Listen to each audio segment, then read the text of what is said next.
Hello and welcome to Healing Tips from the Heart, Intuition with Helpers, Healers, and Guides. I am your host, Dr. Lori Hops, licensed psychologist, writer, and artist. I've explored mind, body, and spirit related to intuition, or your personal guidance system, since early childhood. Meet my guests who have learned from their personal and professional lives to explore vast realms of knowing, synchronicities, and overcoming challenges.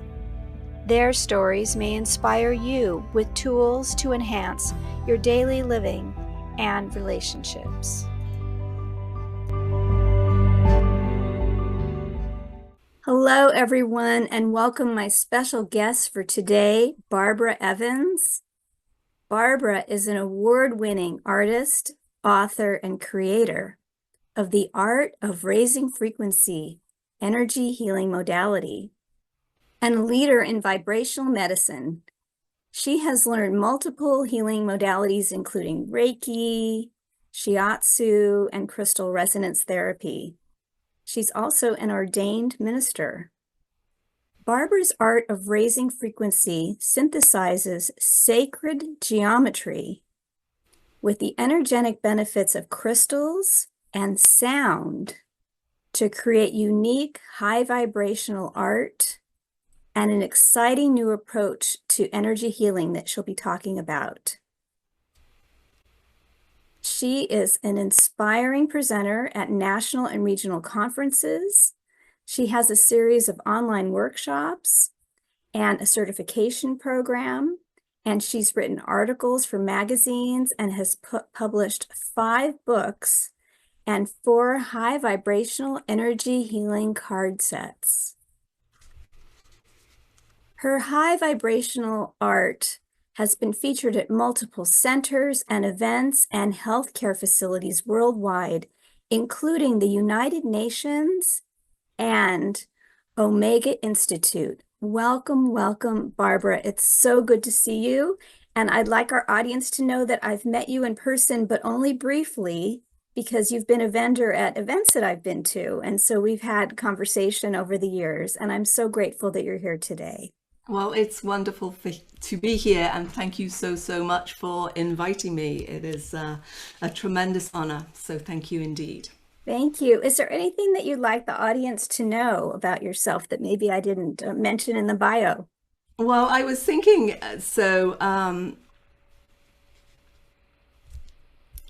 just some very basic things, like I was born and grew up in the UK and became a biologist and a teacher after graduating from both Liverpool University and Cambridge.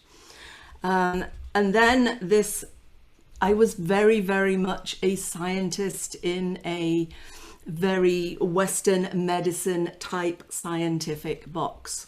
And then 3 decades ago, my life suddenly started to change. And so it was those changes that happened 30 years ago that have led to where I am today, which is what I'm hoping to share mostly with you all. Wow. So this was not something you anticipated when you were growing up at all? So not. So not what I anticipated. No. I didn't really have any art education at all. I didn't know what sacred geometry was. And I would imagine that if you asked my English teacher from when I was like 11-year-old, sort of who in the class is least likely to write a book, they would probably have pointed to me and said Barbara. So no, I did not see any of this coming. So wow. Yes. So is it all right to share a little bit about what that jump was like, or what caused it, the 30-year transition to really a different life? To a totally different life.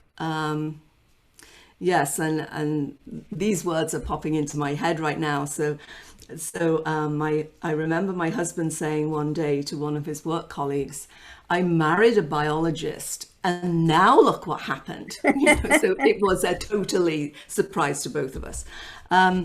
And of course, what set it off, if you like, what started that awakening, as I call it, process, was the passing of my father. And he developed cancer, and we lived fairly close at the time, so I saw a lot of him. And in the final week, he was in hospice. And as I looked at him, he was one of the most private people you could ever imagine. So I think that pretty much the week that he was in the hospice, he probably didn't say a word to anyone, including his family. He was just there. And as I watched him and held his hand, all I could see was that he was in tremendous pain and tremendous fear. And I had not experienced anything like this before. And then a couple of days, maybe the day before he passed, I heard words in my head, which I'd never heard before. And these words said, life was not meant to be this way. And my interpretation of that was, as I look back on it particularly, is that it was a divine message, that we were not intended to leave this world in pain and fear, that it was intended that humanity would live in peace and joy and have a phenomenally beautiful experience on earth in our lives. And so it was as if those words that I heard flipped a switch inside me, and my awakening process began. And I also look back and say, and to make sure that I really paid attention, as he was getting more and more sick, I started to get sick. So after he left, A, I was devastated, and B, I was sick myself in all sorts of very strange ways.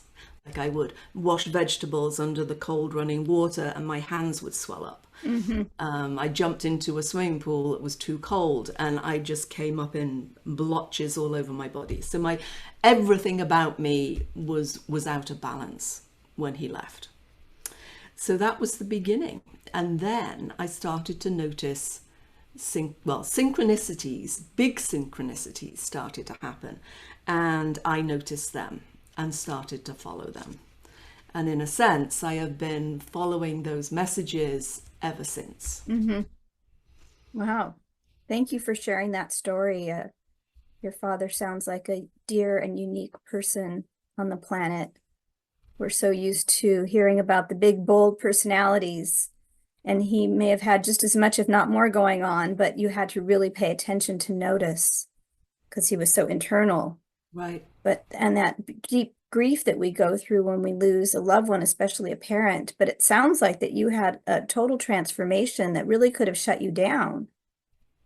You could have Yes. had 30 years of illness and Yes. confusion. Yeah. Yes. And I was very, very lucky. Shortly after that happened, my cousin came to stay. And I hadn't seen her in 10 years. And she came to stay and she walked in and she says, "Oh my goodness, you look terrible." And she said, "What you need is Shiatsu." Oh. What is Shiatsu? And she said, "Well, it's a type of body work and it works on the principles of the meridians and the acupuncture lines." And I'm just looking at her. And she left and we went on a vacation that had been booked since before my father passed away. And during that vacation, my father came to me in a dream to tell me that he was okay and he was in that beautiful like prime of life body as he came. And I remember the whole dream very, very clearly, and that it was a message for me. And I was so excited. I was like jumping up and down in the dream and going, "Come inside, come inside, come inside." And he's going, "No, no, no, I can't come inside. It's just to tell you I'm happy and I'm okay. And you can tell the others later." So that happened while we were away on vacation. And then I came home and my Good Housekeeping, my English Good Housekeeping magazine had arrived while we were away. And the main article was on Shiatsu. Oh. So that was just, for me, it was like a phenomenal synchronicity. And at the bottom, there was a phone number to phone in London to find a practitioner near you, because we're back in 1993. Computers and Google were certainly not part of my life. So I phoned the number in London, and there was a practitioner 5 miles from where I lived. And so that was the beginning. And I went to see this beautiful lady called Vivian. And in that first 1 hour, she did a full Shiatsu session with me. She introduced me and sent me home with Bach flower essences, and also with some essential oils to sprinkle into my bathtub every time I soaked in the water. And it was life-changing. Wow. And I saw her, that was a September of 1993. And a month later was when my husband was asked to relocate to the US. And so I had from September of 93 till April of 94 when we as a family moved to the US. And I saw her every 2 weeks during that time. And it was like she was teaching me while she was treating me with these sessions. So she would talk, she would tell me what she was doing. And so when I arrived in the US, I had a stack of books on shiatsu and essential oils and flower essences and my own oils and my own essences, and was ready to start looking after myself. And then a few months later, if you can believe this, into my mailbox appeared trained to be a shiatsu practitioner. Oh, And it was like, yes, definitely. So I went to do that. And as I was training to do that, and I would, from the very first session, we had this very simple little routine to do. And my hands got burning hot. And my teacher did say, I don't know why your hands get hot. People's hands don't normally get hot. And somebody whispered in my ear, when people do Reiki, their hands get hot. yes. So then I went to train to do Reiki simultaneously so I could learn about what was happening to me. Beautiful. Yeah. I've been trained in Reiki too. And hands, the whole body gets hot. Yes. Yeah, there's a Yes. lot of heat.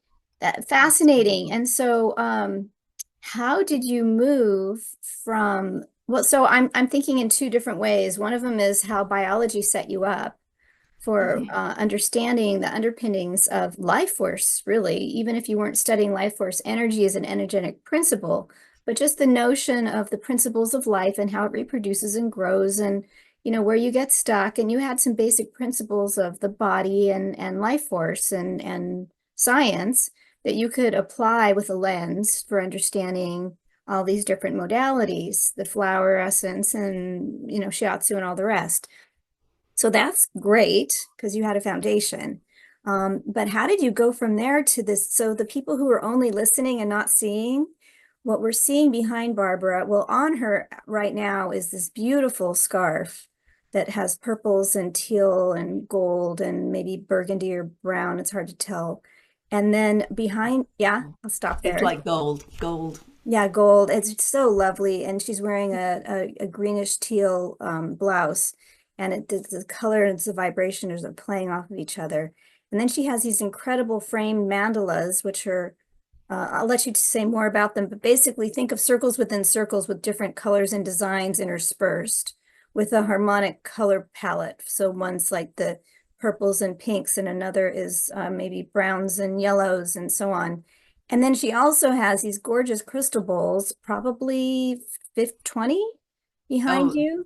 There's more than 20 behind me. Yeah. And they're all in brilliant colors as well, lots of pastel colors. So how did you go from shiatsu, biology to shiatsu to this incredible art? Okay, so of course that was another very traumatic event that took me from the next step, and it was the very, very sudden passing of my mother. Oh my. So I look back and I look at my father's passing as a very spiritual experience, a spiritual healing for me. And then my mother's passing, I had no idea that she was going to pass. She even had a flight ticket to come out to see me a couple of months later. So I had no warning at all. And that sent me on a very emotional healing journey. And 9 months after she'd passed, all I could feel inside was dead. And I was not making good progress, and knew that I needed to go and see a medium. Okay. So I also knew that it had to be one I could really trust. And my sister had been, it was working, she was working with a lady who was a psychic medium, but also did a very special type of energy healing, spiritual healing. And so I flew back to the UK to have a meeting with her. And we had the reading was very beautiful. It was very supportive. It was she talked about my grandparents, and I had never met any of my grandparents. They had all passed away before I was born. And it was just beautiful and very supportive. And then we both stood up to leave the room, and she just sort of looked in a shocked way at me, and she said, "Oh, try drawing." And I just looked at her, and she pointed her finger at me in a very potentially British way and said, "Don't you look at me like that. Just go away and do it." So I was so shocked. You were And scolded. yes. So on the flight back, it was like, okay, Josephine said, go away and try drawing. What do I do? And the week before I had taken the flight to the UK, I had discovered sacred geometry. Okay. And that in itself is a long story as to how that happened. But I had bought this book on sacred geometry, and I had it with me.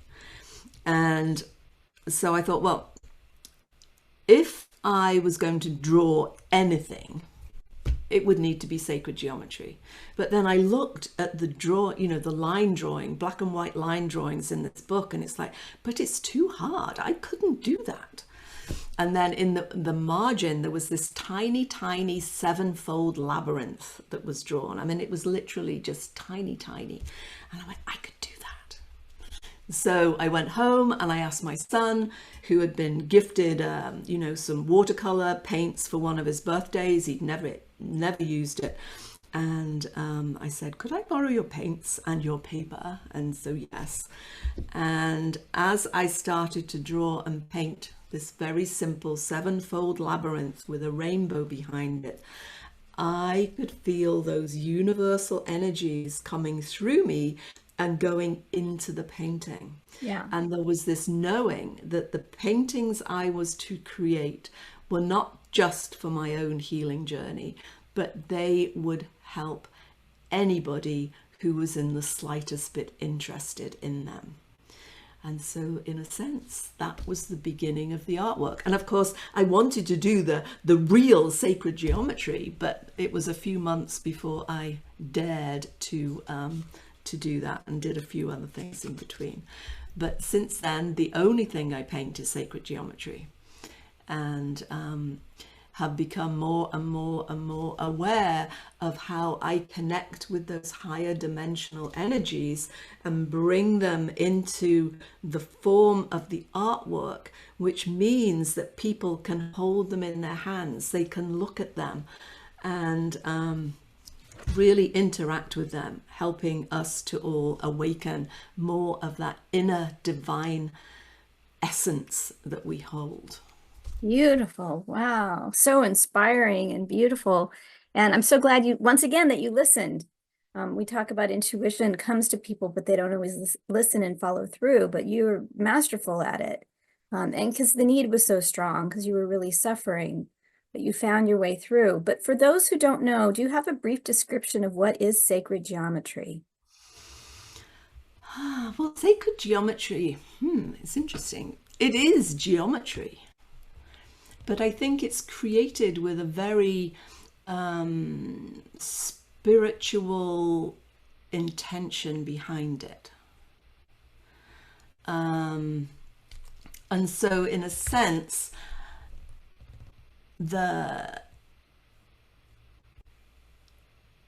so at the simplest level, I very much use circles to represent the feminine energy and straight lines to represent masculine energy. And I see that each one of us has both a feminine side and a masculine side. And I think of the feminine side being the left-hand side of the body, and that works with the right brain. And then the masculine side is the right-hand side. And so the feminine side is the intuitive, creative, dreaming side.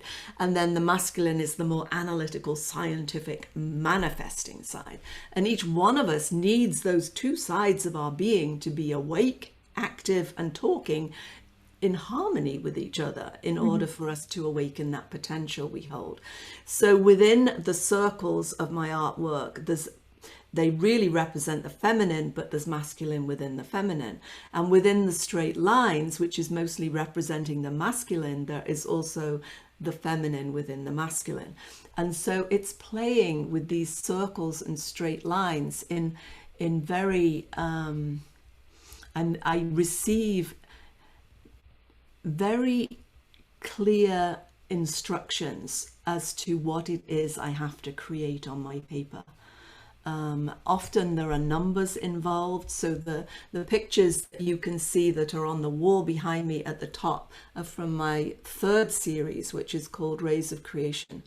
And all of those are all based on the number of 33, which I see as representing that higher level of consciousness that some people will call Christ consciousness, which is a level of consciousness of unconditional love and compassion and peace and having that sense of true joy within your heart.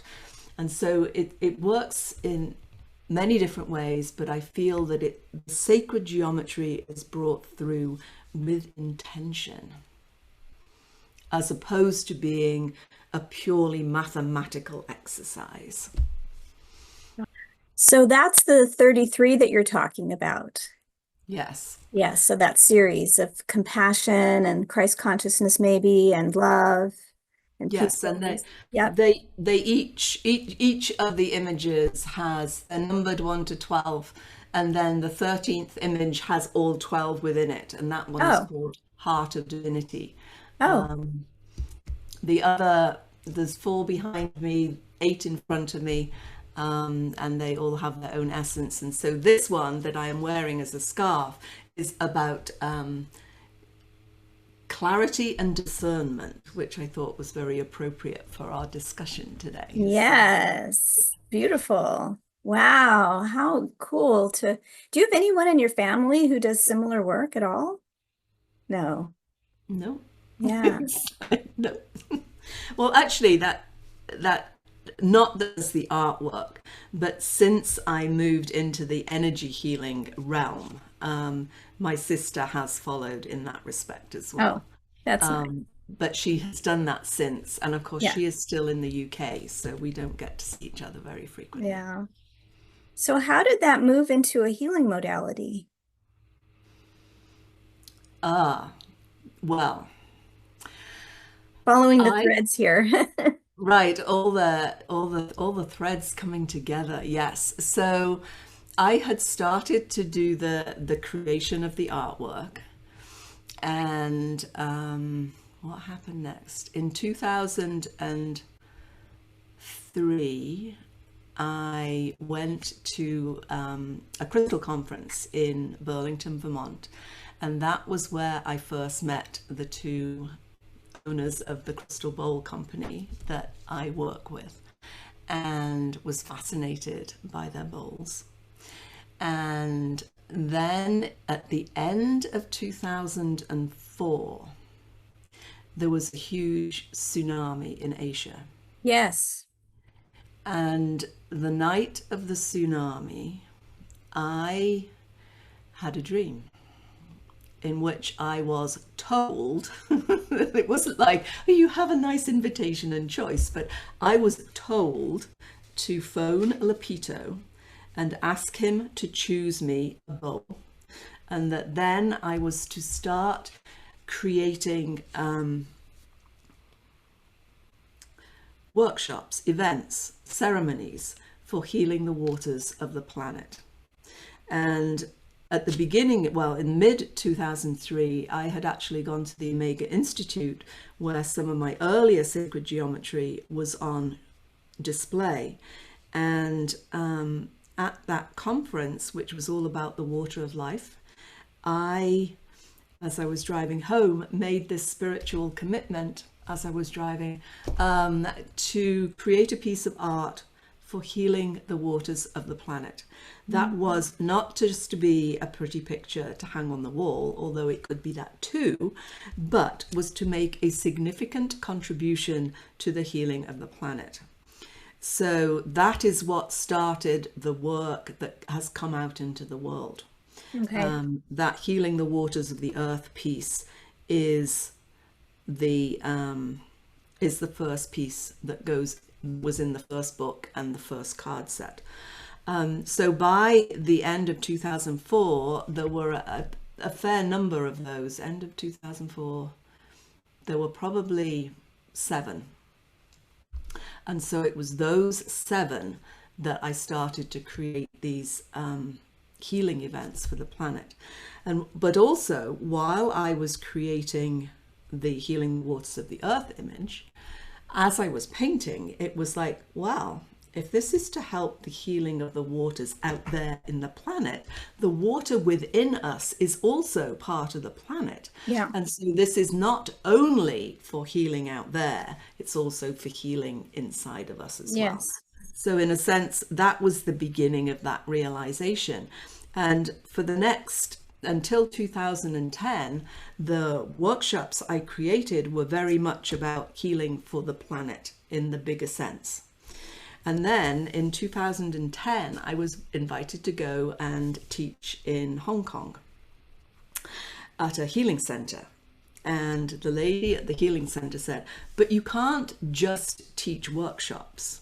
If you're coming all this way, you need to do private sessions as well. Okay. So it was like, okay, I guess I need to create private sessions with my artwork. And so I did.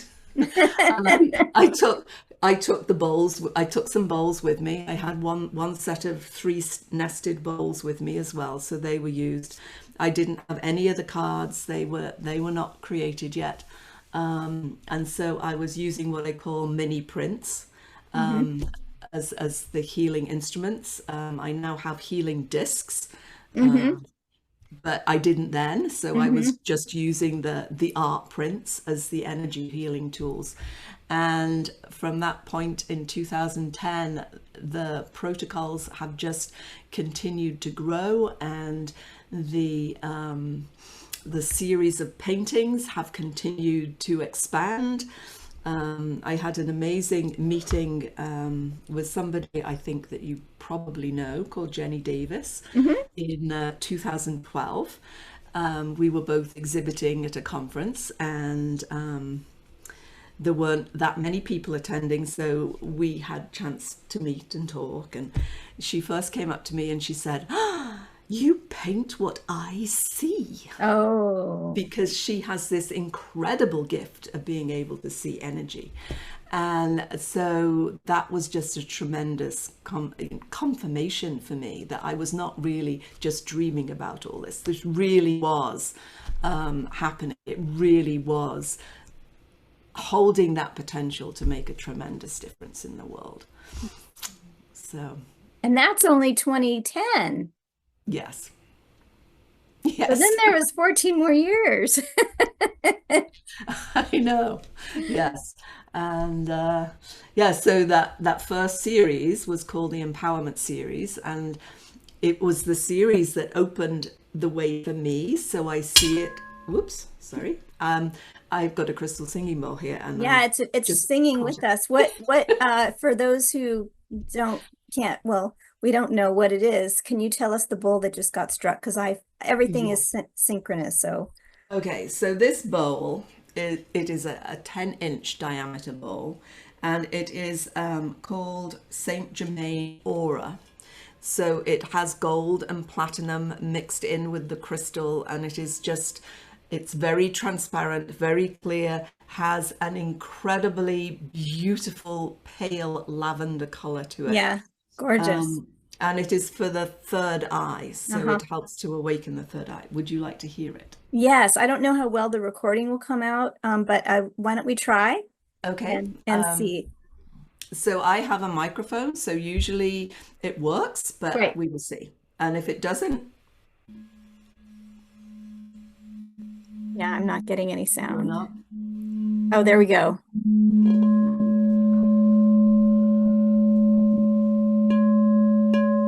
Let me just make sure.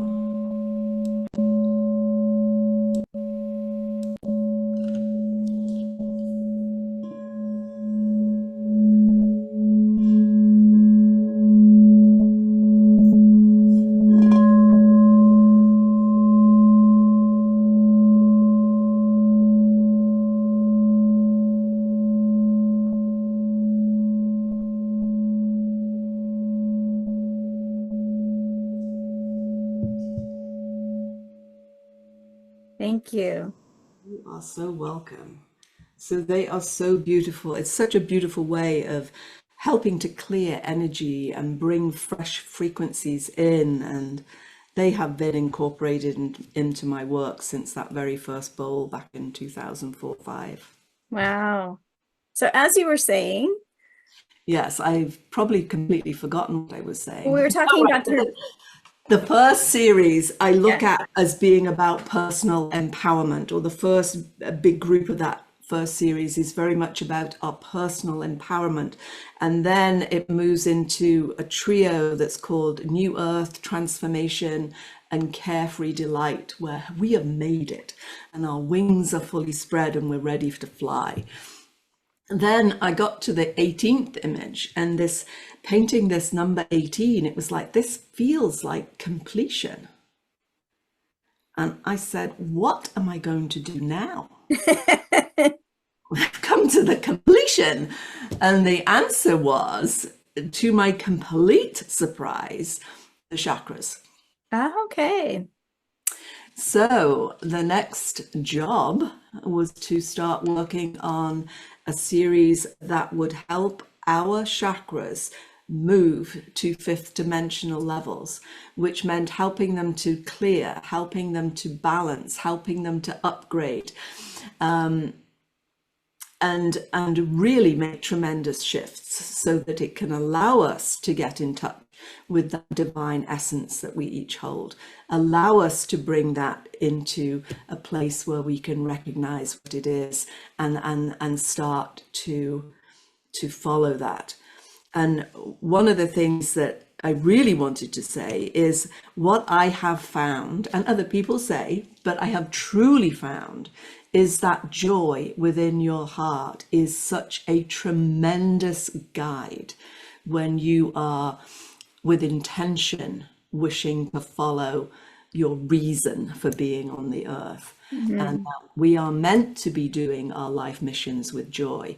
And so if you are about to step into something and you sort of feel, this is very much a thing in the UK, that your heart fell into your boots, that if you suddenly feel that sinking feeling of your heart going, oh, I don't want to do that, then that really is your inner knowing telling you that that is not a good way forward. Uh-huh. And that if you have this inspiration that truly brings joy into your heart, that is something to trust and to take notice of. Yes. And it's hard when you're feeling oppressed or heavy or confused or sick or frightened, or you haven't had it before, or it's been a long time. Like there's so many ways that we get misaligned and off track. But having Absolutely. just knowing that the joy is there and that we can connect to it, Yeah. and finding the bridge, whether it's through sound healing or sessions or through art or color or nature or whatever it is, through relationship, through dreams, just having that bridge kind of like pushes us, gets us going, and there's a crack, and then you Right. kind of can slip through. Right. Yeah. I totally agree. And I actually feel it was when I was painting probably the 16th image in that first series that I suddenly thought, my goodness, I can feel joy. Uh, And it was like, I'd been happy before, not all the time, but I knew what being happy was. But I felt that this joy was something way, way different, way, way deeper. And I didn't think I'd ever felt it before. Wow. But I do believe that everybody has it buried in there somewhere. Yes. It's like if you can get at it. And I do believe that, if we choose that we want to move forward with that awakening process, we can. It is possible to heal that trauma that we've Yeah. experienced. Yeah. Whether that trauma is ours in this lifetime, whether it is something that we have inherited through our ancestral line, Mm-hmm. or whether it is something that we have experienced in an alternative lifetime. It can be done, but Yes. we usually need help. Right. And the help comes in different forms. And different forms, and different forms for different people. Yes. Yes. Oh, I can relate to so many things that you've talked about. I've had similar journeys. I've had, other creative arts, dance, and art that comes to me that helps me connect to all of that inspiration and joy and so on. That's helped me at pivotal times and continues to grow and to be surprised by life. And to be open and listening and following the directions. And it's just so inspiring to hear your journey. And I'm just wondering, as we're coming to the end of our time, do you have kind of a sense of maybe what's ahead for us? I really, really feel we are being invited to contribute to the creation of a new earth and a new golden age. Wow. And that we need to say yes, and we need to do our bit. And it's almost like we need to focus on what we feel guided to do and try not to worry about what we can't do anything about out there. Mm. But to because it's very easy to get drawn into what is going on in so many different ways and so many different aspects in the outside world, that the people who are working to raise their frequency and their consciousness need to focus on holding that space. Yes. And it's not always easy. No, it's not. But I think it can be done in a granular way with an individual. I was taking intuitive painting lessons for 9 years and started to do some sketching because I was very insecure about all of it. And then I got COVID in May after the ASEP conference, Oh no. June really. And so I couldn't hardly do anything as I was recuperating. So I said, let me get out, like you, let me get out my cheap art supplies because I don't want to waste money on painting a day or two or three. And I just started just putting stuff out. And I've been painting every single day since then, where before I was doing maybe 2 hours a week. Now I'm doing like an hour and a half every day or a half an hour every day. And it's changing so much and it's growing so much. And my art skill has increased, but I also am using it as an intuitive channeling experience. And the variety of images and color and shape and technique is just astounding. And sometimes I'll look at a piece and I'll see images that I hadn't known were there and I'll start crying. So there's definitely a healing process for myself. But as I'm unabashedly sharing it on my Facebook page, like this is not professional art. This is just to put stuff out there without criticism of myself and without expectation. People are responding. Oh, beautiful. Yeah, and there's people who are in conflictual parts of the world who are tuning in every day to look at the art, and it helps them just bring that color and shape, even if they don't like it, but something to spark them. And it's not the news, and it's not the heaviness, and it's not the worry. So I I appreciate and honor artists, professional artists in all realms, but we also, I think, have a personal calling to create regardless of form, whether it's music or singing or movement or art or whatever it is, as part of our human right to exist. And it's through that medium, I think, that we can help bring this new earth together. Yeah, So I'm right in lockstep with you that's in terms of beautiful. the philosophy and the purposing. And I think that you can add to that creative list the cooking and the gardening and the sewing and writing and mathematics and political science and human discourse. like whatever gives you joy. Yes. Yeah, the creative, spontaneous expression of life force. There's Beautifully a said. definition. Yes. Oh my goodness. Thank you for taking us on this incredible journey that is so exciting to watch and know about. And of course, in the program notes, there'll be more information for people to contact you and learn more about your events and so on. And so cool to check in and see like what's coming next. And so thank you. And of course, I am working on next right now. There is going to be a next. There's always more. There's always more. So is there anything you'd like to share as we bring this to a close for today? Well, I think I would love to share it's like a testimonial, if you like. Yes. That was given to me by Dr. James Oshman.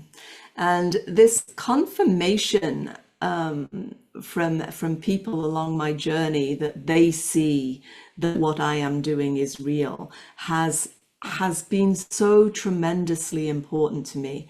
And I just thought I would like to share what he said. Sure.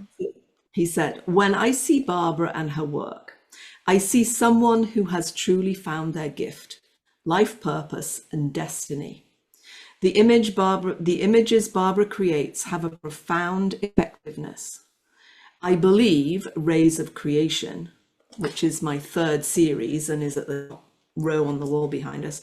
I believe Rays of Creation is a pathway to finding yourself and your divine purpose." So thank you. Oh, what a lovely endorsement. And thank you for bringing color. I was told a few months ago, color is coming, which I've heard before from Lee Carroll and Cryon, but it's coming in a very personal way today for all of us. So thank you so much for joining us. Thank you. It's been tremendous. And as I said earlier, a great honor. Thank you so much for inviting me. So happy. I hope everyone will enjoy. Yes, find your flow, find your joy. Yeah. All right, bye-bye, everyone. Bye. Thank you so much.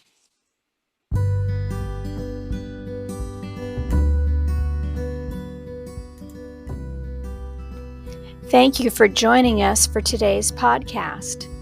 If you want to learn more, you can visit my website for podcast and resources at hopshealingtips.com. You can also like, share, and subscribe to this channel. This podcast is for information and entertainment purposes only and is not providing healthcare advice. Please seek guidance from your professional healthcare team should you need assistance.